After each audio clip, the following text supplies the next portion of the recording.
Welcome back to the Grow Along, and today we are going to be sowing our cornflowers. My picture's been photobombed. Look at that. Now, cornflowers are one of the easiest seeds to germinate and they will come up quite quickly for you. However, it is quite important that you sow them in the early autumn while it's still warm and while there's still plenty of light. Because if you sow them during the dark days of winter, they're not able to grow properly due to the low light levels. And what happens is they get quite a weak root system, which will often just rot off in wet, cold compost. So giving them a nice early start towards the beginning of autumn will give you the best results.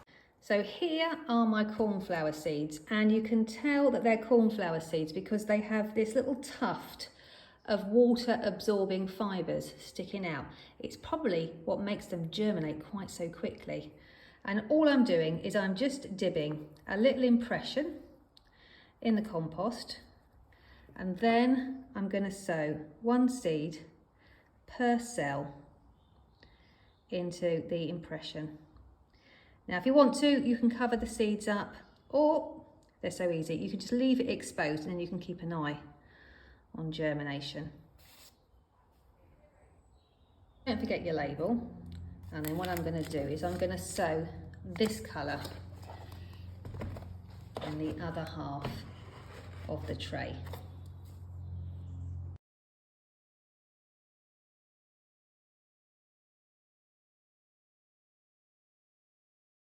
And that's it. The tray has been pre-moistened, it's nice and heavy, so I don't need to water it at the moment. I'm going to pop it on the top shelf in a nice light bright situation. Now, the cornflowers will grow slowly and steadily throughout the winter, and once we get to late winter, very early spring, just when we're about to sow some more seeds in the greenhouse, at that point we can move them out under the cold frame or into a sheltered spot to start the hardening off process, and we can plant them out in the garden long before the last of the frosts, freeing up some space in your greenhouse. These are the cornflowers, and this is about the 2-week mark. They come up very quickly. So these are my cornflowers. They're now 5 weeks old, and you can see they've produced the most fantastic root system, which will help overwinter them beautifully, and they'll be ready to get cracking. We'll probably pop them on in January into 15 cell trays, let them grow on for a little bit longer before planting them out in the garden, and they will literally get off to a flying start next spring. Now that all of this, if you imagine, this is 5 weeks hard work, and that is now been done and doesn't need to be done in the spring. So it's no wonder that autumn jump starting works so well. Had a few questions about the roots that tend to appear out the bottom of the tray and whether you need to pot on plants straight away. Often you don't. Can you see? We've got a really good root system on this plant, and it does need moving on now.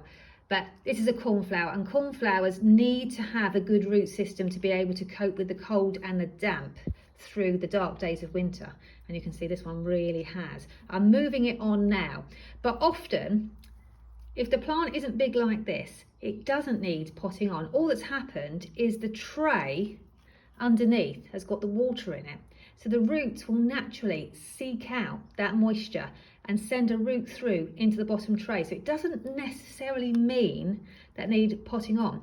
If they're small, they probably don't, and if they're a whopper like this, then they definitely do. So it's now the end of February, and it's been a very mild start to the year, so we're able to plant out our cornflowers, and this is what we're after: good strong root growth.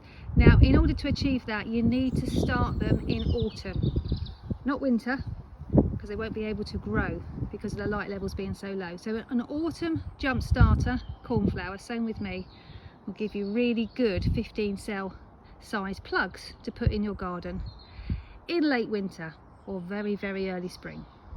I thought you might like to see how we're getting on. Look at that.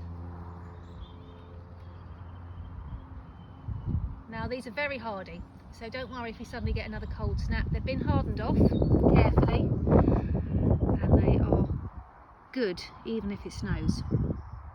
So a quick update on the cornflowers. If you haven't planted yours yet and they've been hardened off, now's a good time. The temperatures have lifted, and these are the ones I did a few days ago. They look like they've doubled in size already, don't they? Absolutely brilliant. The cornflowers are looking truly magnificent now. This is our mix. It's got beautiful colours in them. And when you're picking them, you don't have to just pick the individual cornflower, which can take hours.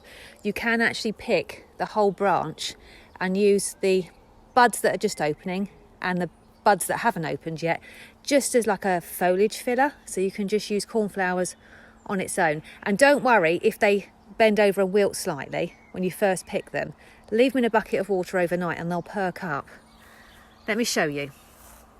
Blue Peter style, here is one I prepared earlier. So I picked this last night and left the flowers to condition overnight. You can see all the stems are standing up to attention.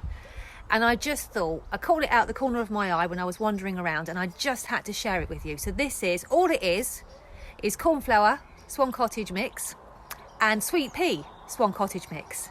So literally a packet of each of the seeds would give you a bucket of flowers that look like this. What could be better?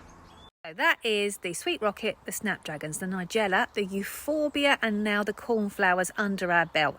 If you've missed any of the videos, you can visit my website now and catch up. All the information is also covered in your handbook and in the checklist section here.